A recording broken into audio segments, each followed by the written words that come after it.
ওরা আমাকে বাথরুমে নিয়ে যে ধুয়ে নিয়ে আসে আবার করতেছে। আমি যে অসুস্থ হয়ে পড়ছি ওরা ওটা দেখেই না, ওরা আমাকে জোর করে করতেছে। দুজন বন্ধু সহ তাকে গণধর্ষণ করতে। 7 দিনের সম্পর্ক, 500 টাকা বাবার কাছ থেকে নিয়ে বান্ধবীর বাড়িতে যাবে কথা বলে ঘুরতে যায় বন্ধুর সাথে। বন্ধু প্রথমে ওই তরুণীকে নিয়ে যায় একটি গুডাউনে, এরপর সেখানে ঢোকে বাকি 2 বন্ধু। কোনো কিছু বুঝে ওঠার আগেই শুরু হয় পাশবিক নির্যাতন। একবার দুবার নয়, 3 বন্ধু মিলে টানা 3 ঘন্টা ধরে ওই তরুণীকে করে গণধর্ষণ।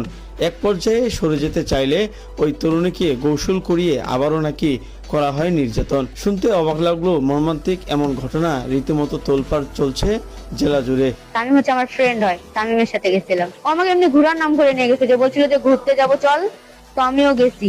তো পরে ওরা আমাকে ওইখানে নিয়ে গেছে, আমাকে ধর্ষণ করা হয়েছে। ওরা 3 জন মিলে আমাকে জোর জবরদস্তি করে ধর্ষণ করতে। আমি নিষেধ করছিলাম অনেকবার করে, তাও ওরা আমাকে ভয় দেখাচ্ছিল, অনেক হুমকি দিচ্ছিল, বলতেছিল কট দিবে, বলতেছে তামিমকে পুলিশে ধরা দিবে, যে সে বলতেছিল। তো সেই জন্য ওদেরকে দিতে হইছে।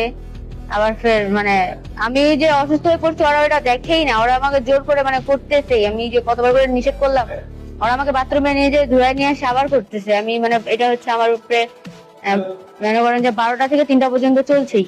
ঘটনাটি ঘটেছে ঠাকুরগাঁও সদর উপজেলার কালীতলা বাজারের একটি অন্ধকার গোডাউনে।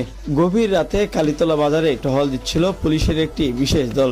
ঠিক তখনই মামলার দ্বিতীয় আসামি রনির বাবার গোডাউনের সামনে একটি মোটরসাইকেলে সন্দেহজনক ও বারবার যাতায়াতে চোখে পড়ে পুলিশ সদস্যদের।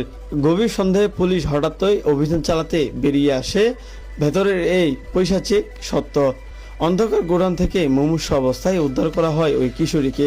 পুলিশ কালক্ষেপণ না করে দ্রুত ঠাকুরগাঁও 250 শয্যা হাসপাতালে ভর্তি করা হয় ওই তরুণীকে এবং হাতে নাতে গ্রেপ্তার করা হয় 3 বন্ধুকে।